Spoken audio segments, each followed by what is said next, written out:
Κυρίες και κύριοι, φίλες και φίλοι, καλησπέρα. Απόψε είναι Τετάρτη, 20 Μαρτίου του 2024. Θα ξεκινήσουμε την σημερινή μας εκπομπή. Ακόμα είμαστε σοκαρισμένοι με τη δήλωση του Ερντογάν. Μόνο εμείς είμαστε, εκτός από την κυβέρνηση, στην κοσμάρα της. Η ανακοίνωση, οι διαρροές μέσω του πηγών του Υπουργείου Εξωτερικών ήταν μεγίστη αθλιώτης. Θα έρθω στο θέμα. Επειδή το θέμα με τον απόδημο ελληνισμό κατά την άποψή μου είναι τεράστιο, να το ξαναπώ, ο απόδημος ελληνισμός κατά την άποψή μου είναι ισχυρότερος από το ελλαδικό κράτος, οικονομικά, κατά πολύ ισχυρότερος, δεν είναι πτωχευμένος, εδώ χρωστάμε 405 δισεκατομμύρια, έτσι. Μόνον εξωτερικό χρέος, εσωτερικά δεν ξέρω τι γίνεται. Λοιπόν, άρα οικονομικά είναι ισχυρότερος ο απόδημος ελληνισμός, πληθυσμιακά είναι περισσότεροι από εμάς, αν μαζέψουμε τις κοινότητες είναι περισσότεροι από εμάς, είναι γύρω στα 15 εκατομμύρια, πολιτικά είναι ισχυρότεροι από το κράτος, αφού μπορούν και πιέζουν την αμερικάνικη κυβέρνηση και η αμερικανική κυβέρνηση δεν μπορεί να τα βγάλει πέρα με τους Έλληνες της Αμερικής και πιέζει την ελληνική κυβέρνηση που είναι του χεριού της για να κάνει την βλακώδη διακήρυξη των Αθηνών και να ανοίξει ο δρόμος της Τουρκίας προς τη Δύση και να πει και το ναι η Τουρκία για τη Σουηδία. Άρα ποιος είναι ισχυρότερος, το ελληνικό κράτος ή οι Έλληνες της Αμερικής? Οι Έλληνες της Αμερικής το απέδειξαν. Ο απόδημος ελληνισμός δηλαδή. Και έχουμε και ελληνισμό στην Αυστραλία, στη Ρωσία, στην Γερμανία, στις Βρυξέλλες, στην Ευρώπη, παντού. Και το επιστημονικό δυναμικό του εξωτερικού σαφώς είναι μεγαλύτερο και ισχυρότερο από το επιστημονικό δυναμικό εδώ. Δείτε τι γίνεται με πόσους, είναι χιλιάδες οι Έλληνες καθηγητές στα πανεπιστήμια των ΗΠΑ. Υπό την έννοια αυτή, το θέμα της ψήφου, καταρχάς δεν τους κάνουμε και χάρη, εφόσον είναι Έλληνες πολίτες και έχουν διαβατήρια, έχουν δικαίωμα να ψηφίσουν. Και αφού έχουν δικαίωμα να ψηφίσουν, υποχρεούται το ελληνικό κράτος να τους διευκολύνει να ψηφίσουν. Όχι σου δίνω το δικαίωμα να ψηφίσεις, να πάρεις από το Λος Άντζελες, να κάνεις 30 ώρες ταξίδι να έρθεις στην Ελλάδα να ψηφίσεις, αλλά δεν σου το επιτρέπουν να ψηφίσεις εκ του μακρόθεν. Τι κόλπο είναι αυτό? Και έχουμε εδώ πέρα τα γνωστά κόμματα, γιατί ξέρετε τι γίνεται? Μην νομίζετε ότι και η Νέα Δημοκρατία, στην ουσία κανένας δεν το θέλει. Γιατί είναι εκτός ελέγχου τους. Κανένας δεν τους θέλει. Απλά επειδή είναι αστικό κόμμα η Νέα Δημοκρατία, περιμένει ότι θα πάρει πιο πολλούς ψήφους από τους. Να μην είναι και τόσο σίγουροι από τους αποδήμους. Εν πάση περιπτώσει, επειδή το θέμα είναι μεγάλο και πήρα ένα σχόλιο που πραγματικά είναι πολύ σημαντικό, θέλω να το μοιραστούμε, δεν θα μακρηγορήσουμε για να πάμε στα άλλα θέματά μας. Global φαινόμενα, αυτός το έγραψε. Ο μηδενισμός είναι το πρόβλημα. Παρακολούθησα την εκπομπή και απογοητεύτηκα από τα αρνητικά σχόλια για την ψήφο των αποδήμων. Όχι την αντίθετη άποψη, η οποία πάντα είναι ευπρόσδεκτη και απαιτητή, αλλά από την αποαξίωση, το χλευασμό και το μίσος που τα περιβάλλουν. Όσον αφορά την επιστολική ψήφο, θα πρέπει να ξεκαθαρίσουμε δύο πολύ απλά πράγματα. Όποιος φέρει ελληνικό διαβατήριο, ανεξάρτητα από το μέρος που ζει, έχει δικαίωμα ψήφου στις εκλογές. Το θέμα είναι αν πρέπει να τον διευκολύνουμε ή όχι στη διαδικασία. Η βασική αιτιολογία της αντίθετης άποψης τοποθετείται στο αν θα πρέπει ένας κάτοικος εξωτερικού να έχει το δικαίωμα να αποφασίζει για τη ζωή και τους φόρους των κατοίκων στην Ελλάδα. Ως απάντηση θα πρέπει να επισημάνουμε το εξής. Το νομικό δικαίωμα το έχει. Το ηθικό κάθε φορά βρίσκεται στην ψυχή του καθενός. Τρεχαγύρευε. Από ηθικής άποψης αυτό δεν βαραίνει μόνο τον Έλληνα του εξωτερικού, βαραίνει και τον Έλληνα του εσωτερικού. Αξίζει να σημειωθεί δε ότι ένας μόνιμος κάτοικος εξωτερικού, ο οποίος διαθέτει και τον αντίστοιχο αριθμό φορολογικού μητρώου, επιβαρύνεται με την δήλωση φορολογίας εισοδήματος και την δήλωση ε9 ακίνητης περιουσίας, για τις οποίες πληρώνει κανονικά τους φόρους που το αναλογούν. Επιπλέον, ένας κάτοικος εξωτερικού μπορεί να έχει αποδημήσει για διαφορετικούς λόγους κάθε φορά. Ας πάρουμε την περίπτωση ενός Έλληνα δεύτερης γενιάς μεταναστών. Για ποιο λόγο να επιθυμούμε να ψηφίζει αυτό στην Ελλάδα? Πρώτον, κάθε Έλληνας ο οποίος έχει διαπρέψει στο εξωτερικό είναι διαφήμιση για τη χώρα μας. Επίσης, αυτό που θέλουμε είναι να αλληλεπιδρά με την ελληνική κοινωνία, μεταφέροντας όλα εκείνα τα θετικά χαρακτηριστικά από την κουλτούρα της χώρας που διαμένει. Αλληλεπίδραση. Και ναι, γιατί όχι να έχουμε έναν βουλευτή από την Ομογένεια, ο οποίος θα θέλει να αγωνιστεί για εμάς, αλλά και για όλους τους Έλληνες. Ας υποθέσουμε ότι δεν έχει όλα αυτά τα θετικά χαρακτηριστικά. Το πιθανότερο είναι να μας γράψει εκεί που ξέρει. Πιθανότατα θα αγνοεί που βρίσκεται η Ελλάδα στον παγκόσμιο χάρτη, και αυτό δεν είναι δύσκολο όταν ζεις στην Αμερική. Χρειάζεται προσπάθεια για να βρεις πού είναι η Ελλάδα. Ο μηδενισμός και η απαξίωση είναι το σημαντικότερο πρόβλημα στην ελληνική κοινωνία. Μου θυμίζει τις ημέρες πριν την καταστροφή της Σμύρνης. Όσο υπάρχουν Έλληνες που πιστεύουν ότι η Μικρά Ασία είναι ξένος τόπος και ότι η Κύπρος κοίται μακράν, ουσιαστικά παίζουν με το φρόνημα των Ελλήνων.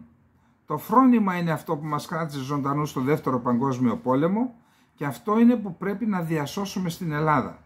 Δυστυχώς αυτό καταστρέφεται συστηματικά και διαχρονικά στη χώρα μας. Αυτό είναι που πρέπει να αποφύγουμε στη συνέχεια.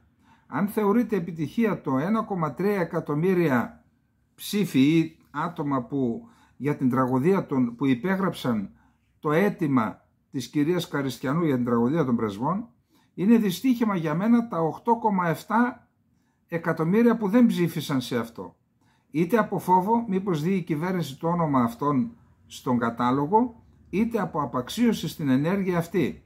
Μοναδικός συνεκτικός κρίκος στην κοινωνία είναι το φρόνημα και η φτώχεια στο μυαλό συστηματικός εχθρός των Ελλήνων. Οι τουρκικές διεκδικήσεις δεν σταμάτησαν στο 38% της Κύπρου, ούτε και στον 25ο παράλληλο θα σταματήσουν, 28ο παράλληλο θα σταματήσουν. Αυτό που πρέπει να σταματήσει είναι η φαγωμάρα που έχουμε στην Ελλάδα, διότι όταν το κακό ξεκινήσει πρέπει να μας βρει ενωμένους. Αυτό είπε ο κύριος Global Φαινόμενα, δεν έχω να πω τίποτα, ο άνθρωπος έχει δίκιο, πρέπει να βρούμε τρόπους, η ψήφος είναι ένας τρόπος, δεν είπαμε ότι εξαντλείται εκεί, να βρούμε τρόπους στους Έλληνες του εξωτερικού να τους κρατήσουμε κοντά στην μητέρα πατρίδα, να έχουν δεσμούς με τη μητέρα πατρίδα. Ορισμένοι λένε μάλιστα, καλά λέει, γιατί μας απαξιώνετε έτσι, γράφει στα σχόλια. Εγώ έφυγα λέει, πριν 10 χρόνια με την κρίση. Δεν θα ψηφίσω, οι γονείς μου είναι εκεί, τα παιδιά μου είναι εκεί. Άρα παρακαλώ να μην είμαστε αφοριστικοί. Θα πει κάποιος και εσύ αφοριστικός είσαι ρε φίλε που λες όλοι οι Έλληνες. Εγώ είπα όλοι όσοι έχουν δικαίωμα να ψηφίσουν, αν ήταν στη θέση μου, αν ήταν στο χέρι μου, εγώ θα έθενα διαβατήρια και στους 4ης και 5ης γενιάς Έλληνες, εφόσον αυτό είναι αποδεικτέο. Λοιπόν, πάμε να δούμε τώρα τι γίνεται παρακάτω. Υπόψη είναι ότι οι μέρες αυτές, κάθε χρόνο, θα έλεγα ότι είναι άγιες. Ένας άνθρωπος που ξέρει καλά και πραγματικά είναι να τον θαυμάζει κανείς τον αγώνα για την παλιγενεσία είναι ο Μελέτης Μελετόπουλος. Αυτός λοιπόν, σας έχω μια έκλειψη για αυτόν, περιμένετε με αυτόν εν ώψη της επετείου.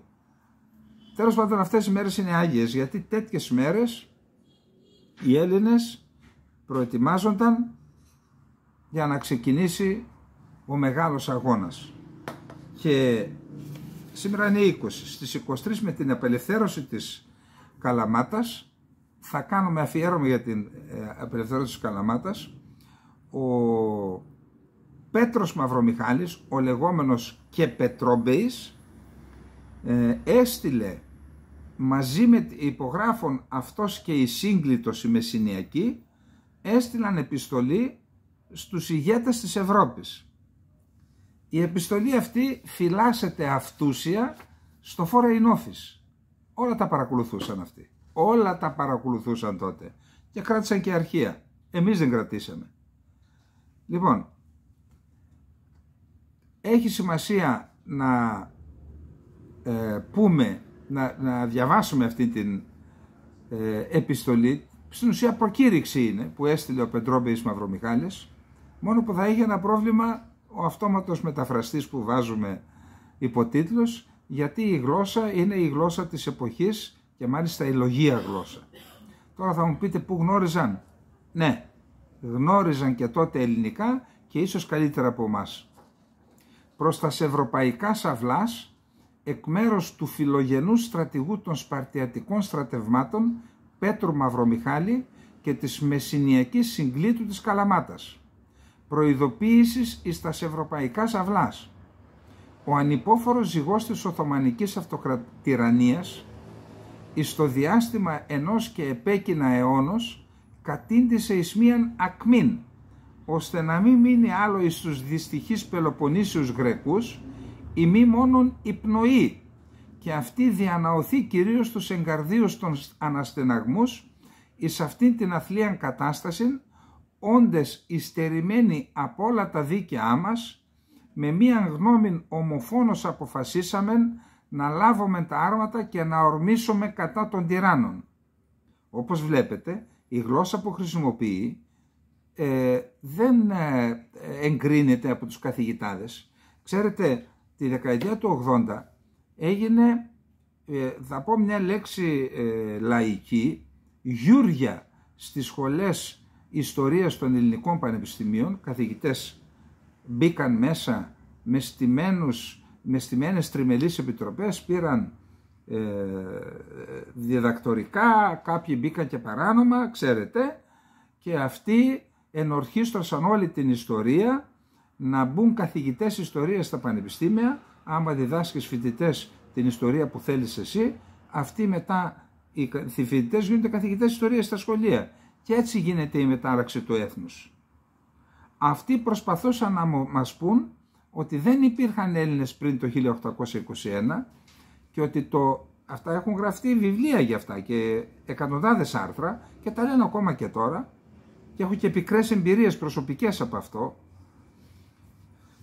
Κάποια στιγμή, τώρα δεσμεύομαι, αλλά κάποια στιγμή ίσως το αποκαλύψω. Μόνο που δεν με έδιραν μια φορά όταν είπα να κάνουμε σε ένα μουσείο να παρουσιάσουμε την διαχρονική ιστορία του ελληνισμού. Μόνο που δεν με δίρανε. Κορυφαίοι στην Ελλάδα. Λοιπόν, εδώ λοιπόν βλέπουμε και αυτοί μας λένε ότι οι Έλληνες, το ελληνικό έθνος είναι νέο ελληνικό έθνος, δημιουργήθηκε μετά την ίδρυση του ελληνικού κράτους. Πριν το ίδρυση του ελληνικού κράτους δεν υπήρχε ελληνική συνείδηση. Αυτό μας λένε. Και δεύτερον, τι καλά που ήταν επί Οθωμανικής Αυτοκρατορίας. Μην το λέτε σκλαβιά, μην το λέτε τυραννία. Όμως εδώ άλλα μας λέει Μαυρομιχάλης. Για δείτε τι λέει παρακάτω. Πάσα προς αλλήλους μας φατρία και διχόνοια, ως καρπή της τυραννίας, απερίφθησαν εις το βυθόν της λύθης και άπαντες πνέομεν πνοήν ελευθερίας, εχείρες μας, εδεδεμένοι μέχρι του νυν από τα σιδηράς αλήσους της βαρβαρικής τυραννίας, ελήθησαν ήδη και υψώθησαν μεγαλοψύχος προς όλεθρον της βδελιράς τυραννίας και έλαβαν τα όπλα κατά των τυράννων, υπόδεση περιπατούντες ενικτή και ημέρα εις τας ενιγκαρεύσεις της ασπλαχνίας, τρέχουν εις απόκτηση των δικαιωμάτων μας. Η κεφαλή μας η κλίνουσα τον αφιένα υπό των ζυγών, τον απετίναξε και άλλο δεν φρονεί η μη την ελευθερία, η γλώσσα μας η αδυνατούσα εις το να προσφέρει λόγων καλών, λόγων εκτός των ανωφελών παρακλήσεων προς εξηλαίωση της μανίας των τυράννων, τώρα μεγαλοφόνος φωνάζει και κάμνει να αντυχεί ο αήρ το γλυκύτατον όνομα της ελευθερίας. Εν ενή λόγο όλοι απεφασίσαμεν ή να ελευθερωθόμεν ή να αποθάνομεν, διό και προσκαλούμε την συνδρομή και βοήθεια όλων των εξευγενισμένων ευρωπαϊκών γενών, ώστε να δυνηθόμεν να φτάσομεν ταχυτέρως εις των ιερών και δίκαιων σκοπών μας και να λάβουμε τα δίκαιά μας και να ανανεώσουμε το ταλαιπωρημένων ελληνικών γένων μας, κυρία Σία Αναγνωστοπούλου, κύριε Λιάκο και λοιποί που θέλετε που μας λέτε άλλα. Τι μας λέει εδώ? και να λάβουμε τα δίκαιά μας και να ανανεώσουμε το ταλαιπωρημένων ελληνικών γένων μας. Δικαίω το λόγο η μήτηρ μας Ελλάς, εκ της οποίας και εμείς εφωτίστητε, λέει ότι πήραν τα φώτα οι Ευρωπαίοι από μας. Άρα είχαν συνείδηση οι άνθρωποι. Απαιτεί όσον τάχος την φιλάνθρωπων συνδρομήν και διαχρημάτων και διαόπλων και διασυμβουλής, τις οποίας εσμέν ευέλπιδες ότι θέλουμε να αξιωθεί και εμείς θέλουμε σας ομολογεί άκραν υποχρέωση και εν καιρό θέλουμε δείξει και εμπράκτος την υπέρ της συνδρομής σας ευγνωμοσύνη μας. Αυτά λοιπόν έγραψε ο Πέτρος Μαυρομιχάλης μαζί με την μεσονιακή σύγκλιτο της Καλαμάτας, και είχαμε και επιστολή, την οποία πιθανόν αν τη βρούμε να την διαβάσουμε και αυτή, προς τον Αμερικανικό λαό τότε 1821, η οποία εστάλει στον Αμερικανικό λαό μέσω του κυβερνήτη και γερουσιαστή της Μασαχουσέτης, του Έντουαρτ Εβερέτ. Αυτά λοιπόν για τις Άγιες Μέρες της Επανάστασης, και σας έχουμε πραγματικά μια πολύ μεγάλη έκπληξη, η οποία θα ανατρέψει με ιστορική τεκμηρίωση όλες τις αθλιότητες που πάνε να μας βάλουν στο κεφάλι μας. Έχω πικρή εμπειρία, μια φορά πήγα σε μια βιβλιοπαρουσίαση και είδα έναν κορυφαίο διανοητή της Ελλάδας να μας ψέγει και να μας ικτήρει εμάς που λέμε ζητάμε ελευθερία και ανεξαρτησία για την Ελλάδα. Ποια ελευθερία και ανεξαρτησία?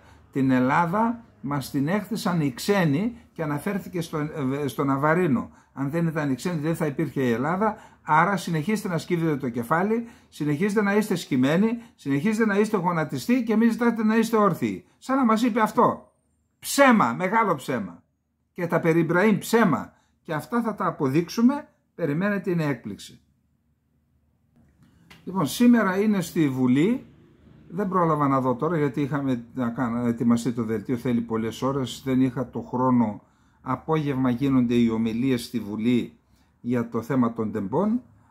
Πήγε στη Βουλή λοιπόν, συζητείται στην Βουλή, στην Ολομέλεια της Βουλής, το πόρισμα της Εξεταστικής Επιτροπής για τη διερεύνηση του εγκλήματος των τεμπών.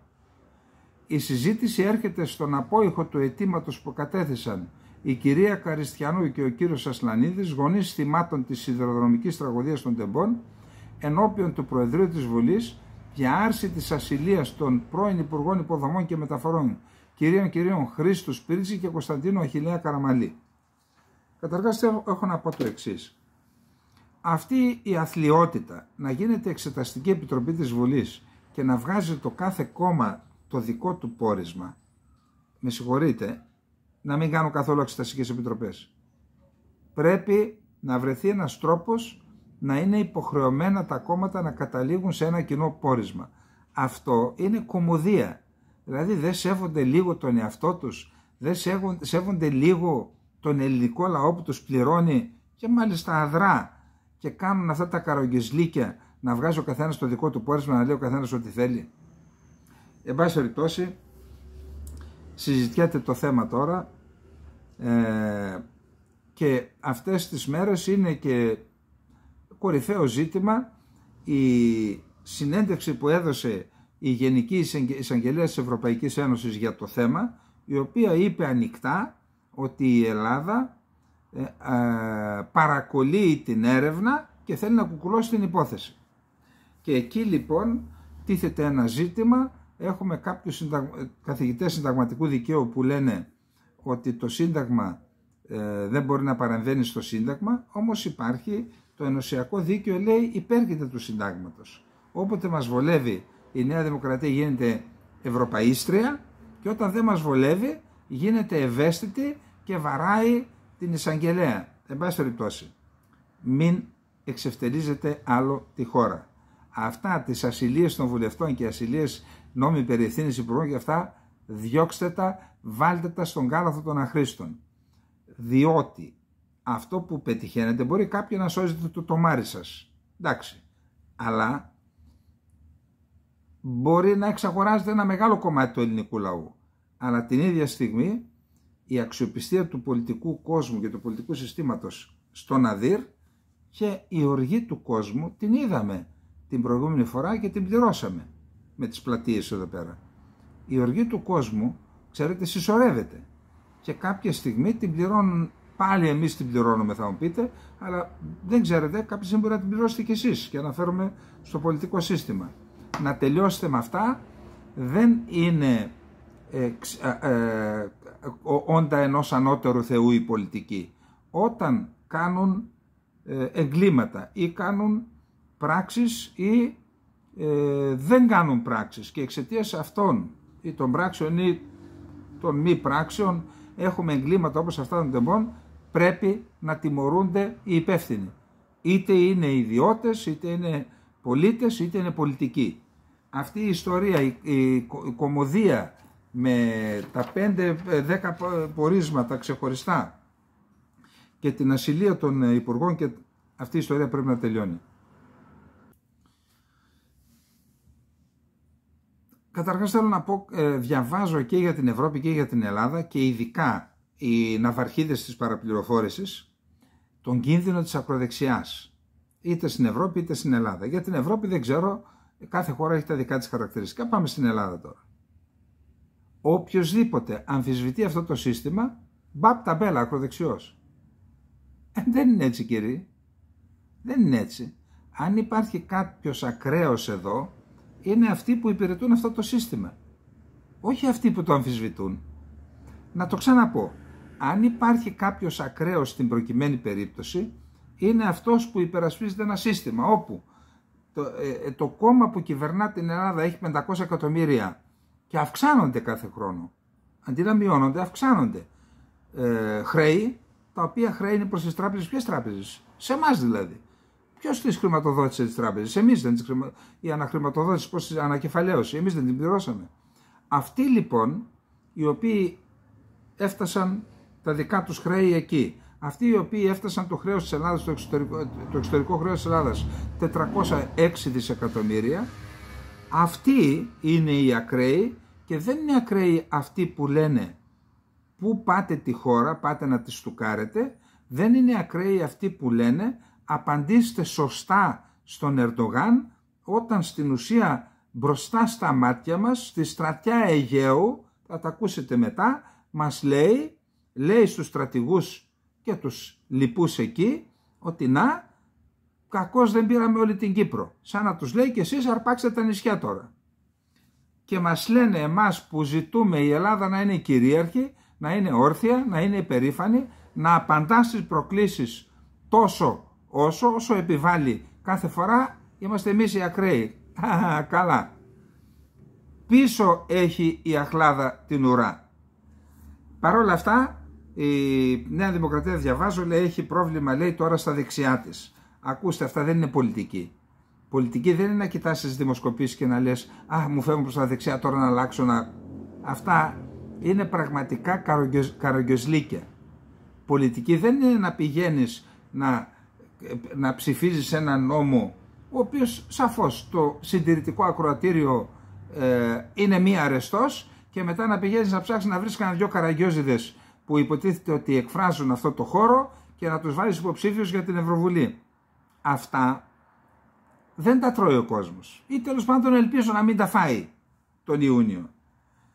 Και σήμερα ο κύριος Πρωθυπουργός πήγε σε μια βάση του πολεμικού ναυτικού για την παραλαβή των 3 πρώτων ελικοπτέρων τύπου Ρωμαίο, τα οποία προστίθενται ήδη στον στόλο των 11 ελικοπτέρων Aegean Hawk που διαθέτει το ελληνικό πολεμικό ναυτικό. Έχουμε παραγγείλει 7 Ρωμαίο και 11 θα γίνουν συνολικά 18. Τι είναι τα Ρωμαίο? Είναι ελικόπτερα τελευταίας τεχνολογίας, ανθυποβρυχιακού πολέμου και όχι μόνο.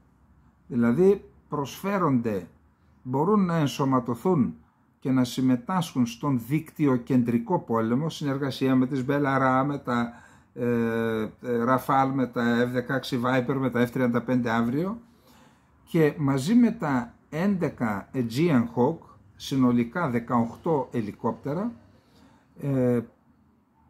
δεν είμαι έτοιμος αυτή τη στιγμή, θεωρώ όμως ότι η Ελλάδα έχει τον μεγαλύτερο στόλο ανθυποβρυχιακών ελικοπτέρων σε όλη τη Μεσόγειο.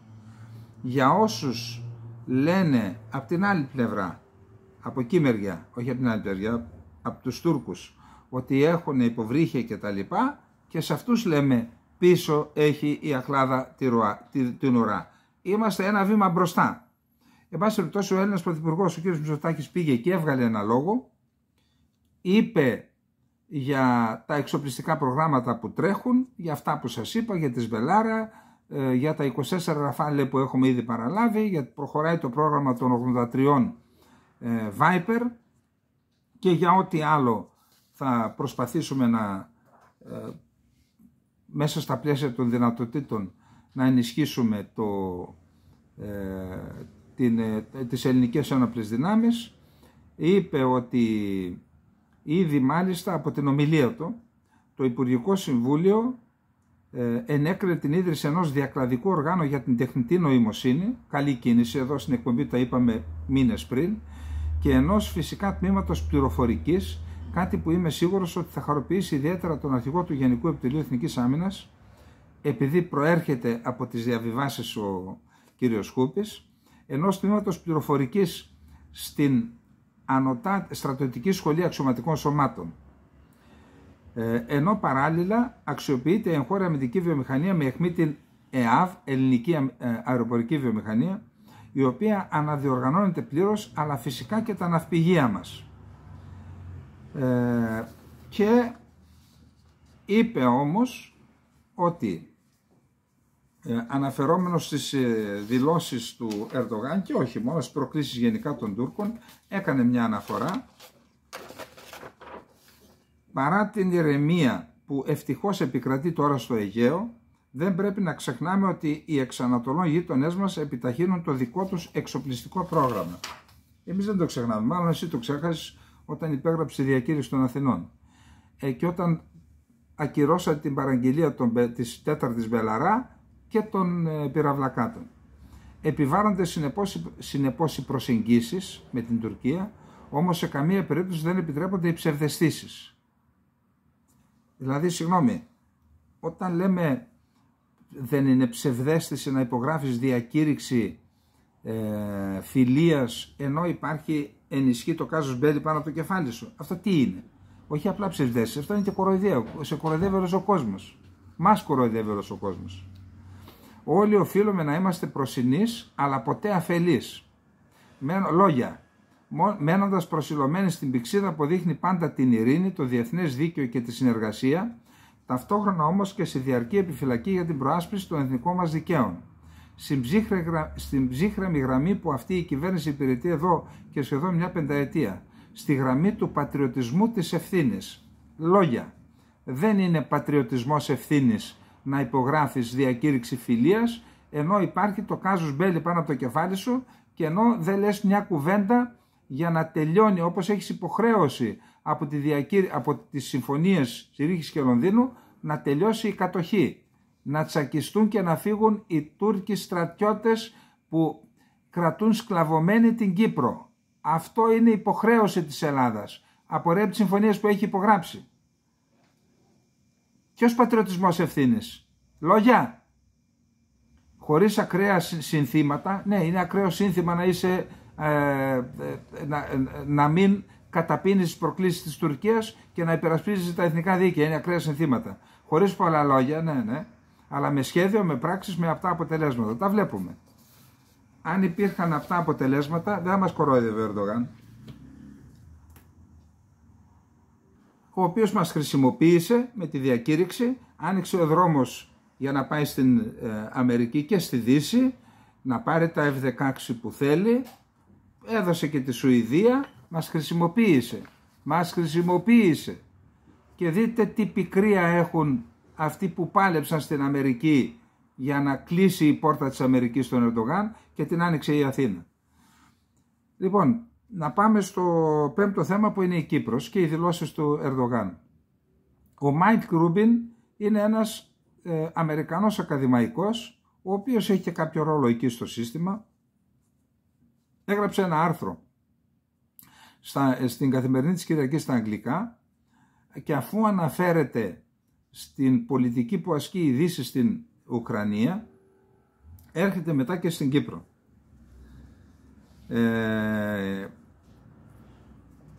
Έρχεται και στην Κύπρο και λέει τα εξής: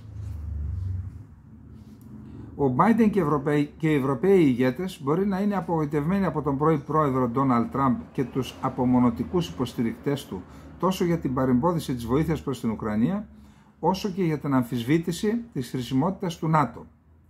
Μετά δικαιολογείται ο Τραμπ, θα τα δούμε αυτά. Το ΝΑΤΟ, ωστόσο, πρέπει να υπομειστεί μεγάλο μέρος της ευθύνης για προηγούμενες πολιτικές που πείθουν το Κρεμλίνο ότι η εισβολή, η κατοχή και η προσάρτηση αποδίδουν κέρδη γι' αυτό. Το ΝΑΤΟ, για παράδειγμα, παραμένει σε μεγάλο βαθμό σιωπηλό και ανίσχυρο σχετικά με το προηγούμενο της απαγής γης από τη Ρωσία κατά της Ουκρανίας, την εισβολή και την κατοχή της Βόρειας Κύπρου από την Τουρκία, που είναι μέλος του ΝΑΤΟ. Οι Ευρωπαίοι ηγέτες μπορούν με αντιαμερικανικό ύφος να κατηγορήσουν τον πρώην Υπουργό Εξωτερικών Χένρι Κίσινγκερ και να απαλλαγούν από τη δική τους ευθύνη για τις ενέργειες της Τουρκίας στην Κύπρο. Να πούν, ο Κίσινγκερ φταίει. Και εσύ τι κάνεις για να φύγει ο Τούρκος από εκεί? Ο Κίσινγκερ μπορεί να αντιπροσωπεύει το προπατορικό αμάρτημα, αλλά η σημερινή σιωπηλή συνένεση της Ευρώπης και της Αθήνας, πες το Χριστιανέ μου, τον ΗΠΑ και του ΟΗΕ, σηματοδοτεί ότι ο χρόνος και η επιμονή ενός επιτιθεμένου έχουν μεγαλύτερη σημασία από την ηθική σαφήνεια και το διεθνές δίκαιο. Ούτε τα μέλη του ΝΑΤΟ μπορούν απλώς να απορρίψουν την Κύπρο ως μία ανησυχία τους, δεδομένου του ότι δεν είναι μέλος στη συμμαχία. Τουλάχιστον η Κύπρος είναι τόσο ευρωπαϊκή όσο και η Ουκρανία. Γιατί ακολουθείς άλλη πολιτική για την Ουκρανία που δεν είναι μέλος του ΝΑΤΟ και δεν ακολουθείς για την Κύπρο που είναι και μέλος της Ευρωπαϊκής Ένωσης? Το ΝΑΤΟ έχει επίσης αναλάβει αποστολές στη Λιβύη, στο Αφγανιστάν και ανοιχτά των ακτών της Σομαλίας. Γιατί δεν αναλαμβάνει στην Κύπρο να διώξει? Αλλά η Τουρκία είναι μέλος του ΝΑΤΟ. Η Ουκρανία χρειάζεται σίγουρα ανεφοδιασμό πυρομαχικών. Οι Ουκρανοί κρατούν στον κόλπο τους Ρώσους ιμπεριαλιστές που απειλούν όλη την Ευρώπη. Τους κρατούν εκεί εγκλωβισμένους. Αλλά αν το ΝΑΤΟ θέλει πραγματικά να δείξει στο Ρώσο πρόεδρο Πούτιν ότι η Ευρώπη δεν ανέχεται την επιθετικότητα, είναι καιρός πρώτα να βάλει τάξη στο δικό του σπίτι το ΝΑΤΟ. Το ΝΑΤΟ πρέπει να σταματήσει να ανέχεται τον επιτιθέμενο που βρίσκεται στις δικές του τάξεις. Εάν ο Biden και οι Ευρωπαίοι ηγέτες θέλουν το Κρεμλίνο να αναγνωρίσει το δυτικό σθένος απέναντι στην επιθετικότητα, πρέπει να πάψουν να αποδέχονται τον αλυτρωτισμό στις δικές τους τάξεις. Οποιαδήποτε διπλωματική διαδικασία που εξομαλύνει την τουρκική επιθετικότητα ή δεν επαναφέρει την Κύπρο στο status quo ante πριν το 1974, παραμένει πράσινο φως για τη ρωσική επιθετικότητα. Όσο δηλαδή δεν πιέζεται η Τουρκία να τσακιστεί και να φύγει από την Κύπρο για να ακυρωθούν τα αποτελέσματα της δικής της επιθετικότητας, τόσο ενθαρρύνεται ο Πούτιν και σου λέει, αφού πέτυχε ο Ερντογάν στην Κύπρο θα πετύχω κι εγώ. Το ίδιο ισχύει και με την ανοχή των ΗΠΑ και της Ευρώπης να φιλοξενούν γραφεία για την αυτοαποκαλούμενη τουρκική δημοκρατία της Βόρειας Κύπρου ή να επιτρέπουν σε αεροπορικές εταιρείες που πετούν σε κατεχόμενα κυπριακά αεροδρόμια και να χρησιμοποιούν το έδαφος της κατεχόμενης Κύπρου. Να σας πω κάτι, αυτά τα επιχειρήματα γιατί τα λένε δικοί μας? Γιατί τα λέει ένας Αμερικανός και δεν τα λένε δικοί μας? Πάμε τώρα, είπε και ο Βενιζέλος κάτι, ο Κώστας Βενιζέλος από το Φιλελεύθερο.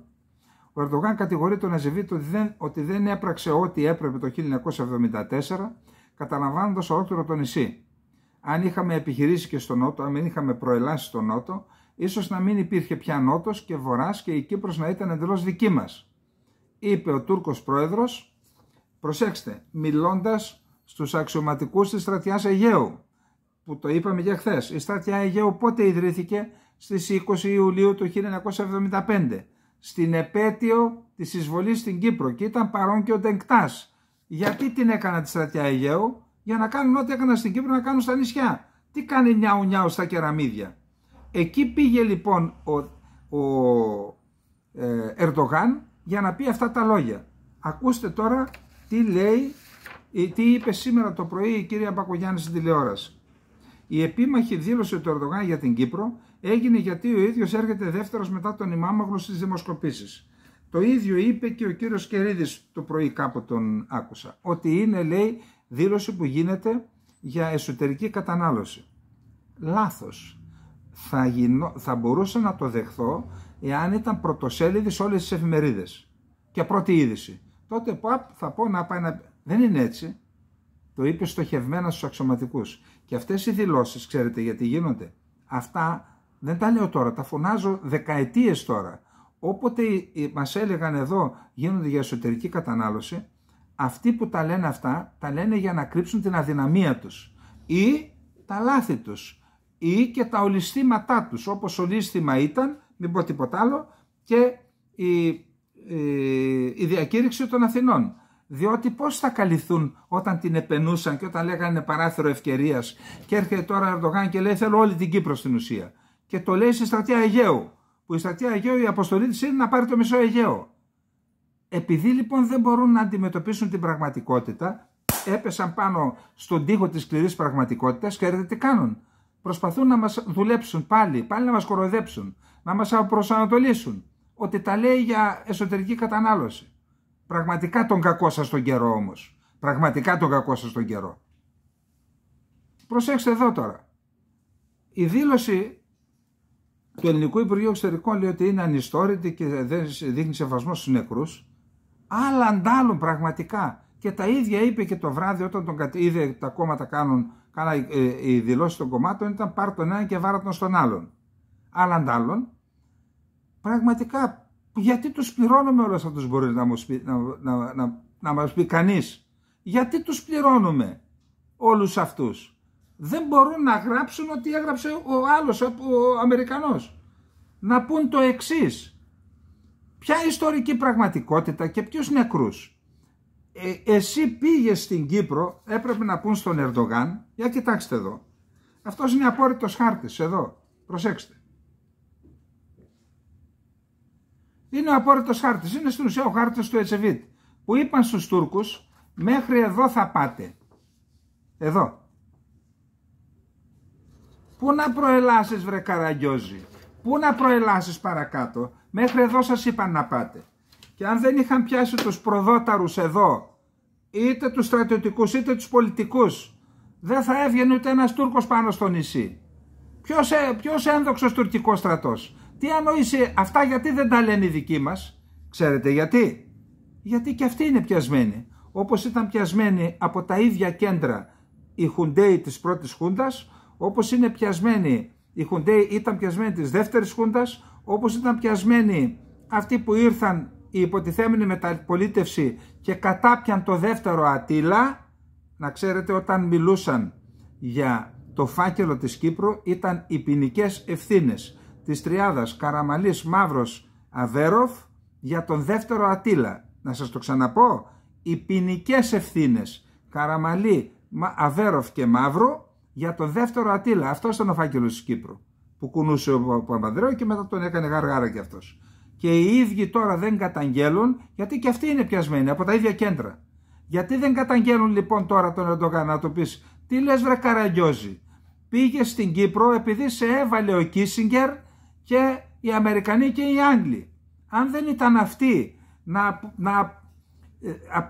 να κάνουν το πραξικόπημα οι δικοί μας, οι άνθρωποι τους δηλαδή, και να δώσουν εντολή, έχω του κυρίου Δελή τον ίδιο, το γνωρίζω τον άνθρωπο, ευτυχώς ζει να είναι καλά, που ήταν τότε στο λόγο διοικήσεως διοικητής στην ΕΡΔΙΚ, και μου είπε εμένα, ο συνταγματάρχης μας είπε, βλέπαμε τα τουρκικά αεροπλάνα να έρχονται και να ρίχνουν αλυσπροντιστές και μας είπε, απαγορεύεται βολές, να ρίχνετε βολές σε υπτάμενα αντικείμενα, σε αεροπλάνα.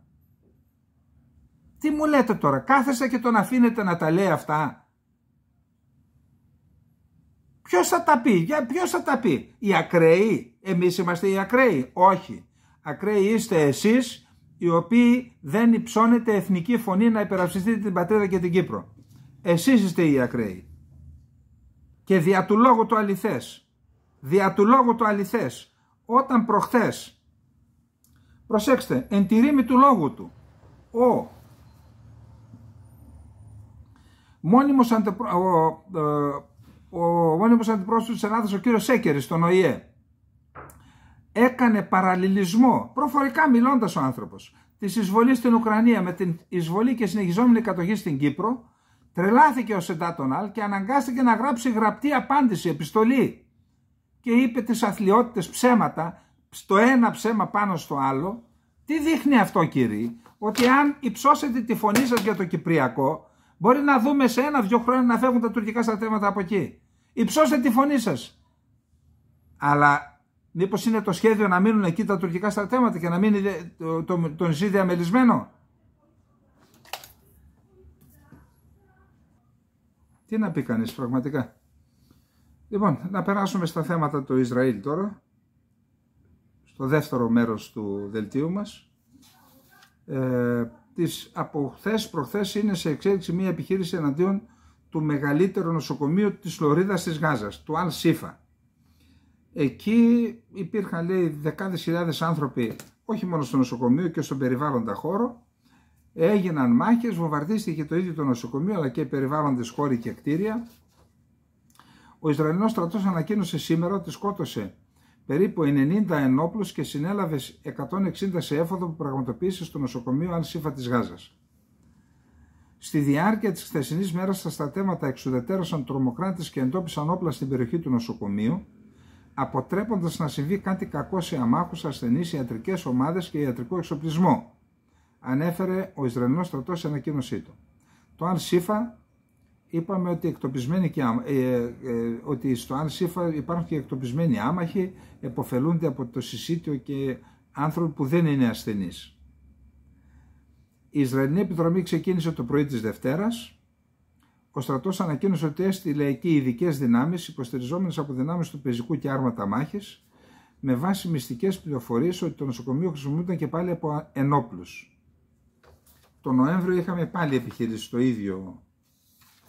Ο κύριος Λαζαρινή είναι ο επικεφαλής της υπηρεσίας του ΟΗΕ για τους Παλαιστίνιους πρόσφυγες στη Λωρίδα της Γάζας, UNRWA.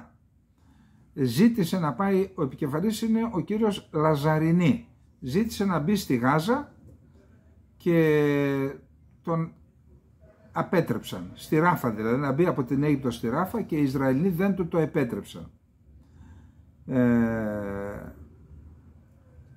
Μετά έγραψε στη σελίδα που έχει στο X ότι οι Ισραηλινές αρχές του αρνήθηκαν την είσοδο στο πολιορκούμενο από το Ισραήλ Παλαιστινιακό έδαφος από τότε που άρχισε ο πόλεμος.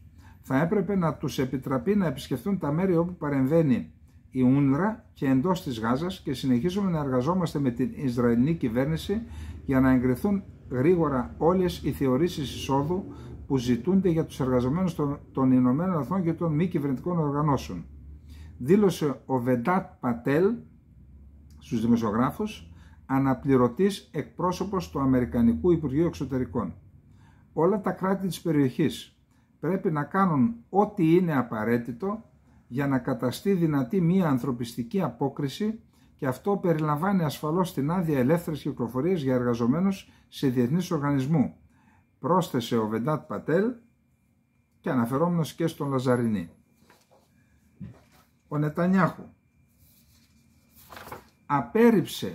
φέρεται να απέρριψε την έκκληση του Αμερικανού Προέδρου Biden να ματαιώσει τη σχεδιαζόμενη χερσαία εισβολή στη Ράφα, που με βάση και τους Ισραηλινούς αποτελεί το τελευταίο καταφύγιο, εκτός από 1,2 εκατομμύρια κατοίκους που έχουν καταφύγει εκεί, αλλά και για 4 τάγματα της Χαμάς. Ο Νετανιάχου δήλωσε χθες Τρίτη ότι κατέστησε εξαιρετικά σαφές στον Biden ότι, εισαγωγικά, είμαστε αποφασισμένοι να ολοκληρώσουμε την εξάλειψη αυτών των ταγμάτων στη Ράφα και δεν υπάρχει άλλος τρόπος να το κάνουμε παρά μόνον μπαίνοντας στο έδαφος μέσα στην Ράφα. Οι δύο ηγέτες μίλησαν τηλεφωνικά τη Δευτέρα. Ο σύμβουλος Εθνικής Ασφάλειας Τζέικ Σάλιβαν δήλωσε ότι ο Ουάσιγκτον πιστεύει ότι η έφοδος στη Ράφα θα ήταν λάθος και ότι το Ισραήλ μπορεί να πετύχει τους στρατιωτικούς σκοπούς με άλλα μέσα. Έχουμε πει ότι πιθανόν τη Δευτέρα, στρατιωτική αντιπροσωπεία με ανώτατους αξιωματικούς του Ισραήλ θα μεταβεί στην Ουάσιγκτον για να συνεργαστεί με Αμερικανούς ομολόγους τους πάνω στο θέμα και σε επιχειρησιακά θέματα που σχετίζονται με τη Ράφα και με την υπόλοιπη Γάζα, αλλά και για την επόμενη μέρα, αφού εξοντωθεί η Χαμάς, τι θα επικρατήσει στην Γάζα, θέματα ασφάλειας δηλαδή στη Γάζα κτλ.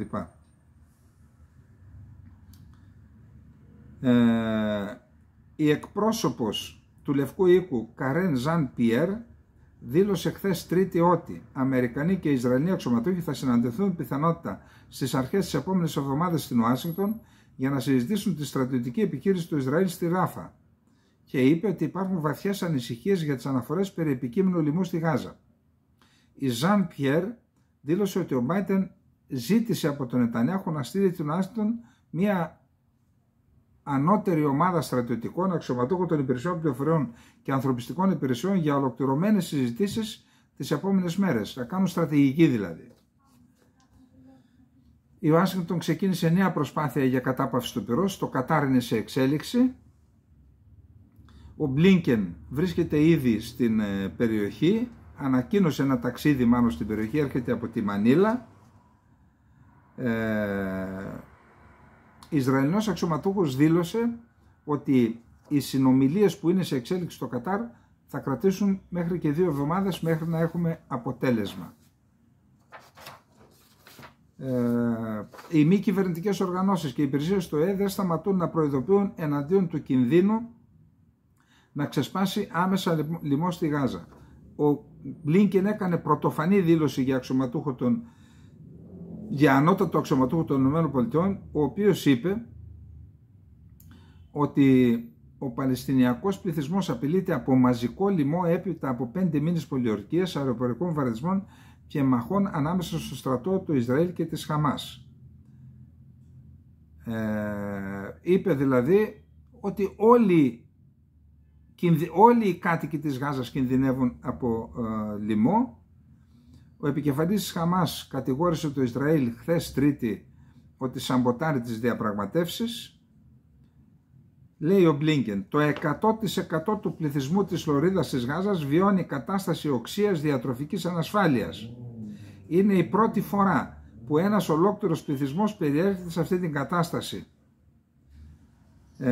Σήμερα βρίσκεται στη Σαουδική Αραβία, αύριο στην Αίγυπτο. Και τώρα είπαμε ότι γίνονται προσπάθειες για την συμφωνία εκεχηρίας. Ο Καναδάς αποφάσισε να σταματήσει να προμηθεύει το Ισραήλ με όπλα. Δήλωσε πηγή της καναδικής κυβέρνησης στο γαλλικό πρακτορείο. Η επικεφαλής της καναδικής διπλωματίας Μελανή Ζολί, η οποία πήγε στη Μέση Ανατολή την προηγούμενη εβδομάδα, επιβεβαίωσε ότι η Οτάβα δεν ενέκρινε καμία άδεια για εξαγωγή στρατιωτικού υλικού στο Ισραήλ από την 8η Ιανουαρίου και εντεύθεν. Ο Ισραήλ Κάτς, υπουργός εξωτερικών του Ισραήλ, χαρακτήρισε ατυχή την απόφαση του Καναδά που υπονομεύει το δικαίωμα του Ισραήλ να αμήνεται. Η ιστορία, πρόσθεσε σε λακωνικό ανακοινωθέν του, θα κρίνει σκληρά την απόφαση αυτή της καναδικής κυβέρνησης. Όσον αφορά την ανθρωπιστική βοήθεια, πριν τον πόλεμο έπαιζαν 500 με 700 φορτηγά κάθε μέρα από την Αίγυπτο μέσω της Ράφας στη Γάζα για να ζήσει ο κόσμος. Σήμερα λέει περνούν 100 ή 150 ανάλογα. Τώρα περιμένουμε το δεύτερο πλοίο, είπαμε, από την Κύπρο. Το Κοινοβούλιο του Καναδά υιοθέτησε μη δεσμευτικό ψήφισμα υπέρ της άμεσης εκεχηρίας της Λωρίδας της Γάζας. Τώρα, η Νότια Αφρική δήλωσε ότι το Ισραήλ δημιουργεί προηγούμενο για τις χώρες που αψηφούν το ανώτατο δικαστήριο του ΙΕ, το δικαστήριο ανθρωπίνων το Διεθνές Δικαστήριο στη Χάγη. Ο γαμπρός του Τραμπ, ο Τζάρεντ Κούσνερ, τι δήλωσε, ακούστε το. Η ιδιοκτησία στην ακτή της Γάζας θα μπορούσε να είναι πολύτιμη, δηλαδή να γίνουν 5 ξενοδοχεία, αυτό εννοεί. Από Ισραηλινή σκοπιάς θα έκανα ό,τι ήταν δυνατόν για να διώξω τους ανθρώπους από εκεί και στη συνέχεια να καθαρίσω την περιοχή και να την αξιοποιήσω. απλώς θα έκανα μπουλντόζα σε μια τοποθεσία στην έρημο Νεγκέβ και θα προσπαθούσα να μεταφέρω τους ανθρώπους εκεί, τους Παλαιστίνιους, τα 2,5 εκατομμύρια δηλαδή πόσοι είναι. Νομίζω ότι αυτή είναι η καλύτερη επιλογή, οπότε πρέπει να πάμε και να τελειώσουμε αυτή τη δουλειά. New York Times. Χωρίς την αμερικανική υποστήριξη, αυτό είναι καμπανάκι προς το Ισραήλ. Το μέλλον του Ισραήλ βρίσκεται σε κίνδυνο και μπορεί να μην συνεχίσει να υπάρχει πλέον, να χάσει την ύπαρξή του. Ο εκπρόσωπος της UNICEF, James Elder, είναι απογοητευμένος που τόσα πολλά αιγυπτιακά φορτικά βοήθειας στη λωρίδα της Γάζας, στα σύνορα της λωρίδας της Γάζας, απομακρύνονται από τους νυμοκτονούντες Παλαιστινίους, δεν τα επιτρέπουν οι Ισραηλοί να περάσουν. Ο Ισραηλινός Υπουργός Εθνικής Ασφάλειας Ιταμάρ Μπεν Γκβίρ ανακοίνωσε επίσημα και με υπερηφάνεια ότι το Υπουργείο του πέτυχε να εξοπλίσει 100.000 Ισραηλινούς επίκους από τις 7 Οκτωβρίου μέχρι σήμερα. Δηλαδή, στην κατεχόμενη Δυτική Όχθη αυτή τη στιγμή υπάρχουν 100.000 Ισραηλινοί έπικοι που φέρουν όπλα που τα έδωσε ο Μπεν Γκβίρ.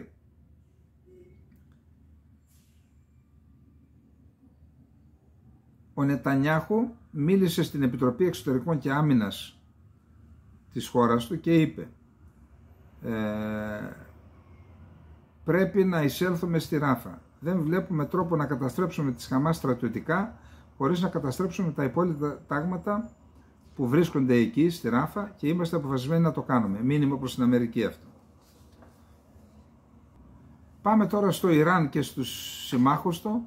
Μια είδηση που δεν μας αρέσει καθόλου. 48 χώρες αγοράζουν ιρανικά προϊόντα νανοτεχνολογίας. Οι 5 κορυφαίοι εξαγωγικοί προορισμοί είναι η Ρωσία, η Τουρκία παρακαλώ, η Γεωργία, το Ιράκ και το Αφγανιστάν, που αντιπροσωπεύουν περίπου το 80% των εξαγωγών. Νανοτεχνολογία το Ιράν. Η Ελλάδα ηγείται κατά τα άλλα της 4ης βιομηχανικής επανάστασης με το αργότερο ίντερνετ στην Ευρώπη. Ο Ισραηλινός στρατός παραδέχεται τις απώλειες από επίθεση με πυράβλους της Χεσμολάχ. Η Λιβανική Χεσμολάχ είπε ότι πραγματοποίησε πολλές διαδοχικές επιθέσεις κατά Ισραηλινών στρατιωτικών και κέντρων και στόχων του Ισραηλινού καθεστώτος. Ο στρατός του Ισραηλινού καθεστώτος παραδέχθηκε τις απώλειές του ως αποτέλεσμα πυραυλικής επίθεσης της Χεσμολάχ στα βόρεια των κατεχομένων εδαφών. Εδώ είχαμε μια άλλη πολύ σημαντική και ενδιαφέρουσα είδηση. Ο Ιμπραήμ Καλίν πήγε με μια φάλαγγα τεθωρακισμένων οχημάτων κτλ. Στην πόλη Αζάζ. Η πόλη Αζάζ βρίσκεται στην κατεχόμενη Συρία, από τα τουρκικά στρατεύματα κατεχόμενη Συρία, ομού μετά ομάδων ενόπλων της λεγόμενης Συριακής Αντιπολίτευσης και τζιχαντιστικών οργανώσεων που χρηματοδοτούνται και εκπαιδεύονται από την Τουρκία. Η αυτοκινητοποιημένη λοιπόν του Ιμπραήμ Καλίν σταμάτησε η οργάνωση Χαγιάτ Ταχρήρ Αλ-Σαμ. Είναι προέκταση της Αλ-Κάιντα στην ουσία. Και του σταμάτησε, του είπε δεν περνάτε. Δηλαδή αυτοί οι σύμμαχοι φαίνεται εκεί ζητούν κάτι από τον Καλίν. Τελικά παρενέβη η Συριακή Αντιπολίτευση και τους άφησαν να περάσουν. Πάντως το γεγονός ότι ήταν εκεί είναι μια είδηση. Και δεύτερη είδηση είναι ότι η Χαγιάτ Ταχρήρ Αλ-Σαμ νιώθει ισχυρή και του λέει σταμάτα, δεν περνάς. Με βάση Ιρακινές πηγές, η Ιρακινή Ισλαμική αντίσταση προσπαθεί να στοχεύσει το διεθνές αεροδρόμιο Μπεν Γκουριόν του Ισραήλ. Οι Ισραηλινές ένοπλες δυνάμεις παραδέχθηκαν για πρώτη φορά ότι ένας βαλιστικός πύραυλος των Χούθη διαπέρασε το Iron Dome, τον χαλίδινο θόλο πώς τον λένε, και κτύπησε την περιοχή Ειλάτ. Δεν αναχαιτίστηκε από την αεράμινα. Το Συμβούλιο Ασφαλείας του ΟΗΕ καταδίκασε την επιχείρηση της Ιεμένης, των Χούθη δηλαδή, στην Ερυθρά Θάλασσα, στεναρά τις επιθέσεις σε εμπορικά πλοία. Είχαμε και σήμερα ένα δεξαμενόπλοιο, το οποίο μάλιστα η διαχείριση γίνεται εδώ στην Ελλάδα, Νέα επίθεση με πυράβλους εξαπέλυσαν οι τρομοκράτες Χούθη της Ιεμένης, σύμφωνα με ανακοίνωσή του την Τρίτη, σε δεξαμενόπλαιο Μάντο στην Ερυθρά Θάλασσα, καθώς και εναντίον του Ισραηλινού λιμανιού Ειλάτ. Αυτό το είπαμε. Το Μάντο είναι δεξαμενόπλαιο μεταφοράς υγραερίου LPG που είχε αναχωρήσει από τη Σουηδία με προορισμό από τη Σαουδική Αραβία με προορισμό τη Σιγκαπούρη. Σε ενημέρωση των Χούθη, ο Γιαγιάχ Σαρία έκανε λόγο για αμερικανικό πλοίο. Ωστόσο, σύμφωνα με βάση δεδομένων, το υποσημαία νήσων Μάρσαλ Μάντο ανήκει στην εταιρεία Naftomar Shipping and Trading που εδρεύει στην Ελλάδα. Στην Αυτομάρ δηλαδή. Πάμε στα αμερικάνικα. Μόνον το 37% των ερωτηθέντων σε δημοσκόπηση Αμερικανών πολιτών πιστεύουν ότι ο Biden επιβάλλει σεβασμό στη διεθνή κοινότητα για τις ΗΠΑ. Μόνο το 37% σύμφωνα με την εφημερίδα The Hill της Βοστόνης. Ο Τραμπ τι λέει?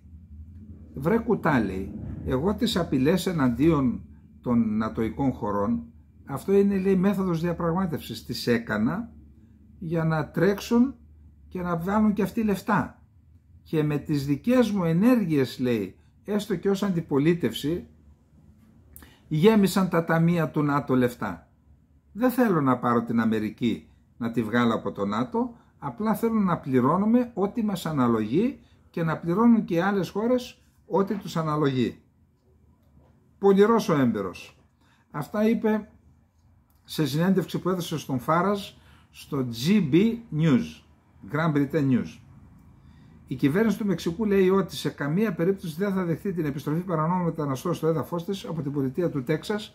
Υπάρχει ένας νόμος εκεί, ο οποίος ψηφίστηκε πολιτιακός νόμος, που λέει θα συλλαμβάνονται, θα φυλακίζονται από 1 έτος μέχρι 20-10 χρόνια πόσα οι υπότροποι.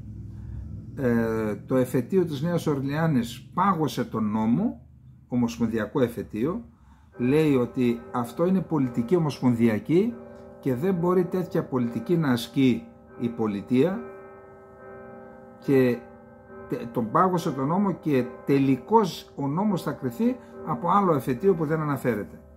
Εκεί λοιπόν λέει αυτός ο νόμος ότι θα γίνονται και επιστροφές, και το Μεξικό λέει εγώ δεν δέχομαι επιστροφές. Κάτι μου θυμίζει αυτό.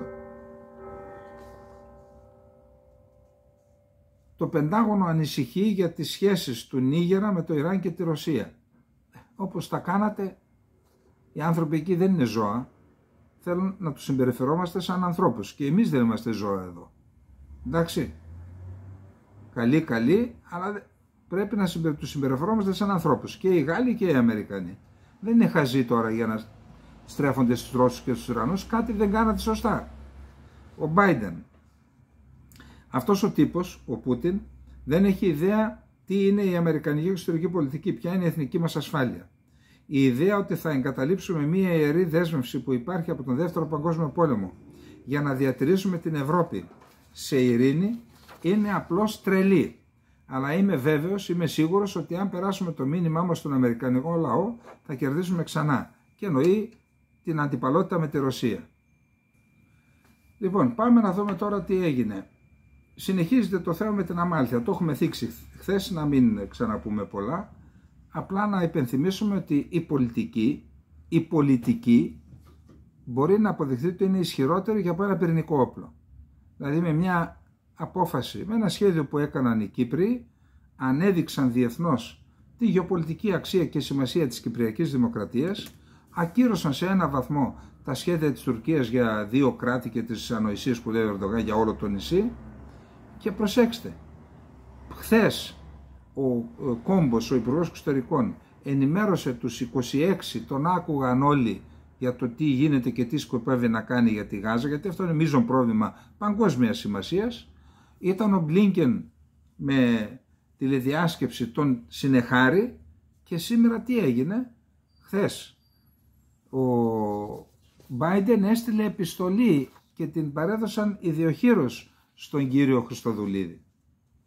Ο Αμερικανός πρόεδρος Τζο Μπάιντεν, με επιστολή του προς τον πρόεδρο Χριστοδουλίδη, τον ευχαριστεί για την εφαρμογή του ανθρωπιστικού διαδρόμου για μεταφορά βοήθειας.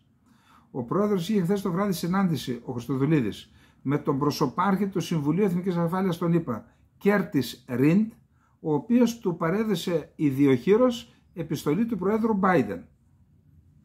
Στην επιστολή, ο πρόεδρος των ΗΠΑ αναφέρεται, μεταξύ άλλων, στον ηγετικό ρόλο, στο όραμα και την αποφασιστικότητα του Προέδρου Χριστοδουλίδη για την εφαρμογή του εξαιρετικά σημαντικού θαλάσσιου διαδρόμου για παροχή ανθρωπιστικής βοήθειας στη Γάζα από την Κύπρο. Αναφέρεται επίσης στις εννέες σχέσεις της Κύπρου με τις χώρες της περιοχής, οι οποίες ήταν καταλυτικές στο να υλοποιηθεί εν λόγω πρωτοβουλία. Και είπε ότι εμείς θα στηρίξουμε ενεργά την Κύπρο για την Αμάλθεια, δεν είπε αν θα στηρίξουν ενεργά την Κύπρο για να απελευθερωθεί το 40% που έχουν καταλάβει οι Τούρκοι με βοήθεια των Αμερικανών. Είπαμε ότι πάγωσαν τον νόμο του Τέξας. Το Μπαχρέιν είναι εκεί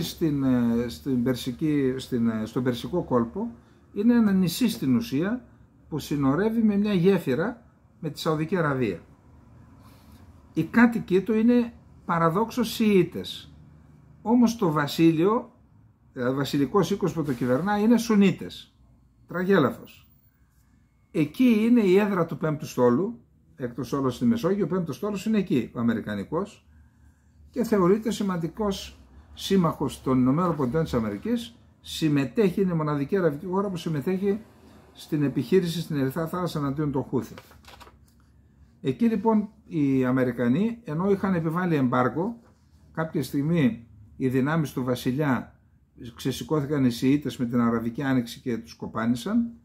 Τώρα λοιπόν εγκρίθηκε η πώληση αρμάτων μάχης από τις ΗΠΑ στο Μπαχρέιν έναντι τιμήματος 2,2 δισεκατομμυρίων δολαρίων να ενισχυθούν οι σχέσεις των δύο χωρών κτλ.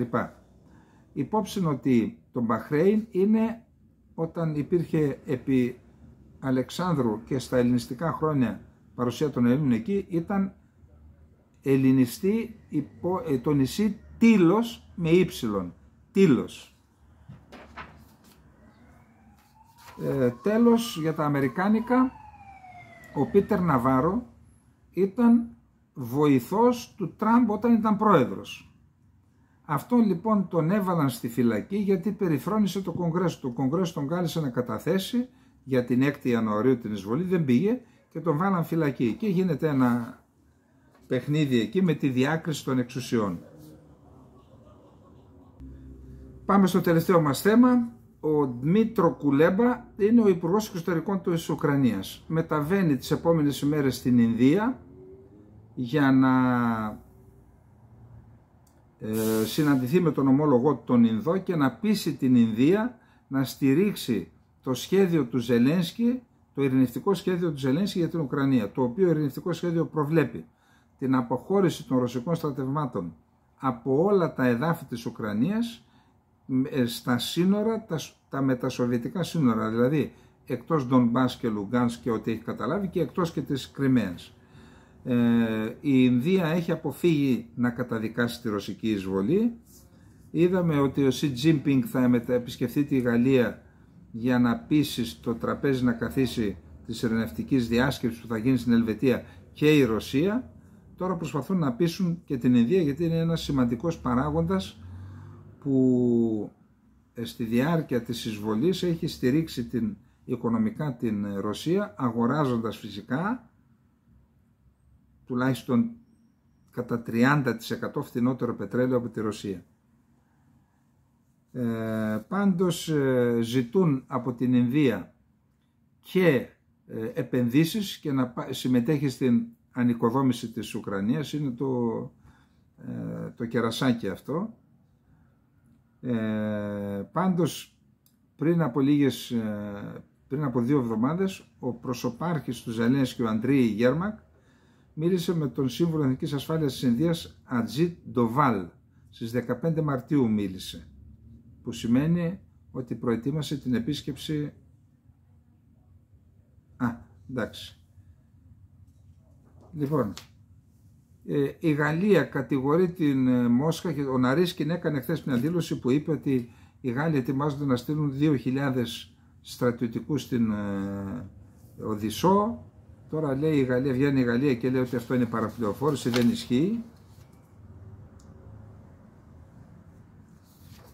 Όλοι αναρωτιούνται ποια θα είναι η πολιτική που θα ακολουθήσει ο Πούτιν μετά την επανεκλογή του. Λένε ότι θα επιμείνει στον πόλεμο, θα επιμείνει να επεκτείνει τα εδάφη που κατέχει στην Ουκρανία, και κάποιοι λένε ότι μπορεί να υπάρχουν και άλλα, το Βόρειο Καζακστάν και άλλες περιοχές που πιθανόν να...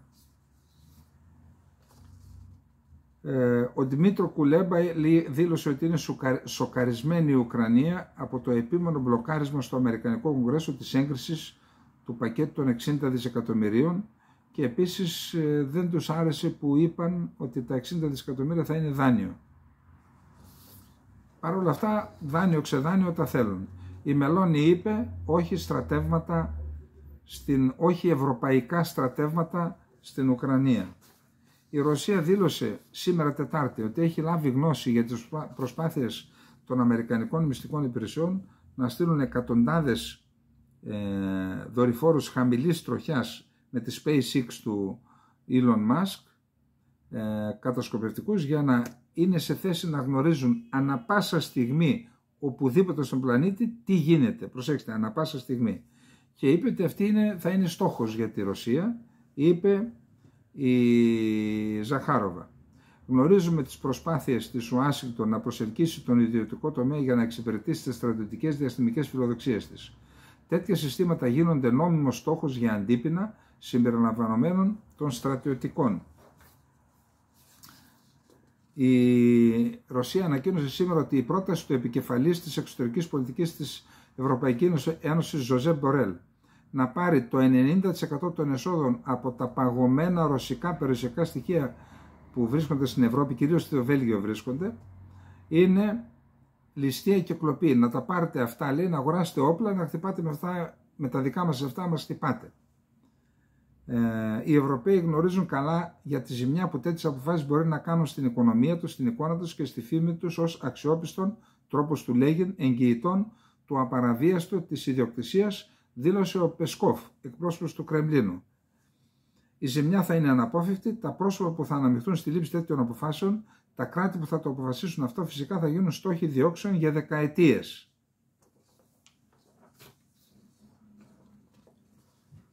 Ο Ζελένσκι είπε ότι οι διαπραγματεύσεις για ένταξη της Ουκρανίας στην Ευρωπαϊκή Ένωση θα πρέπει να ξεκινήσουν τον Ιούνιο. Είδα έναν χάρτη, είναι πολλές δεκάδες οι διαδηλώσεις που κάνουν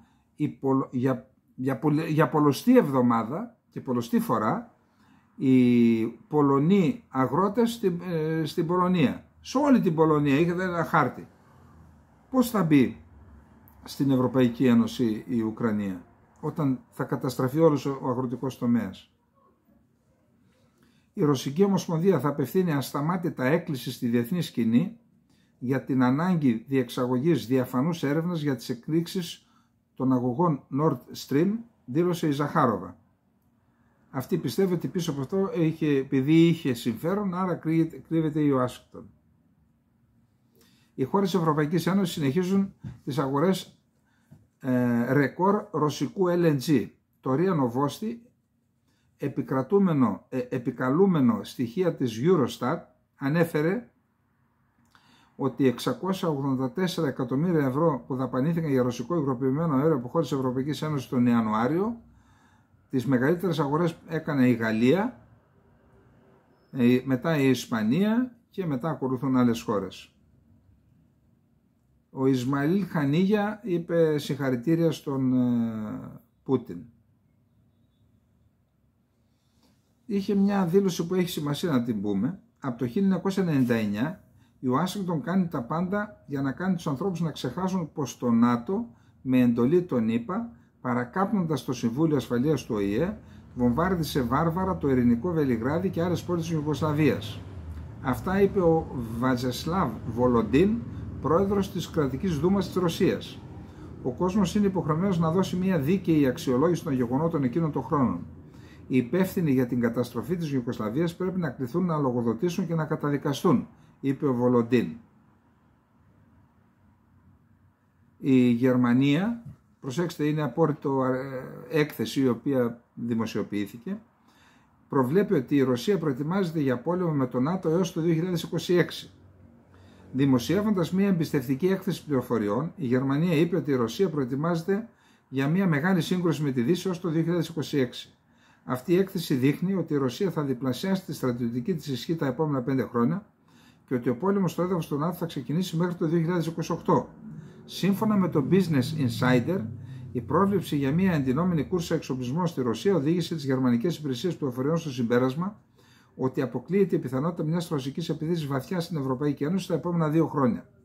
Η έκθεση των γερμανικών μυστικών υπηρεσιών αναφέρει την ανάπτυξη πυράβλων στη Δυτική Ρωσία, την αναδιοργάνωση του στρατού, τη μετακίνηση στρατευμάτων και την επέκταση παραγωγής όπλων.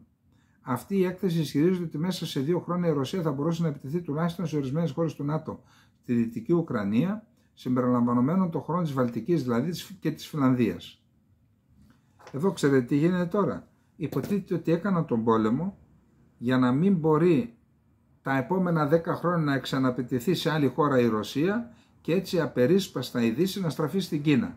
Και τώρα τι διαπιστώνουμε, ότι ο πόλεμος αυτός έκανε δυνατότερη τη Ρωσία? Ποιος έκανε αυτό το σχέδιο? Για δείτε, για κυρία Νούλαντ, γι' αυτό τώρα την αποσύρουν. Η Ρωσία θα έχει έτοιμο μέχρι το 2024 σιδηρόδρομο, ο οποίος θα ξεκινάει από το Ροστόφ Οντών, θα διασχίζει τη βόρεια ακτή της Μεότιδας λίμνης, της αρχαιότητας, τώρα Αζωφικής θάλασσας, θα περνάει από τον Ντονέτσκ, την Ζαπορίζια και θα φτάνει στην Κριμαία. Διαξηράς και όχι από τη γέφυρα που έκαναν εκεί στο Παντικάπιον το Κέρτσι. Ο αρχηγός του Αμερικανικού Πενταγώνου, Λόιτ Όστιν, υπουργός άμυνας. Οι ΗΠΑ καταγράφουν την σταδιακή προέλαση των ρωσικών ενόπλων δυνάμεων στην Ουκρανία, αλλά το Κίεβο λέει ότι είναι σε θέση να κρατήσει την πρώτη γραμμή. Πάντως η επιβίωση της Ουκρανίας βρίσκεται σε κίνδυνο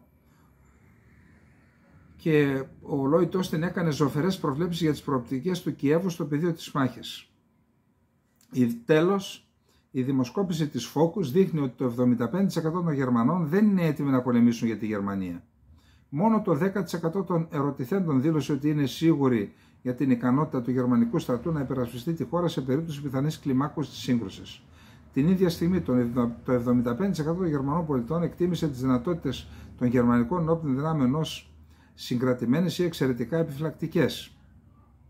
Ή είναι εξαιρετικά επιφυλακτικές σε σχέση με τις δυνατότητες. Περίπου το 15% των ερωτηθέντων δυσκολεύτηκε να απαντήσει. Λοιπόν, αυτά είχαμε να πούμε για απόψε. Να αναλύσουμε σωστά τη δήλωση του Ερντογάν και όχι να λέμε ανοησίες στους Έλληνες ότι το κάνει επειδή χάνει, λέει, είναι 4 μονάδες πίσω ο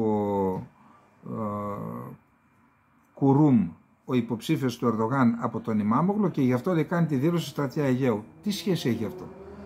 Τι σχέση αυτό? Γιατί παραπληροφορεί τον κόσμο? Λοιπόν, αυτά. Καληνύχτα, να είστε όλες και όλοι καλά.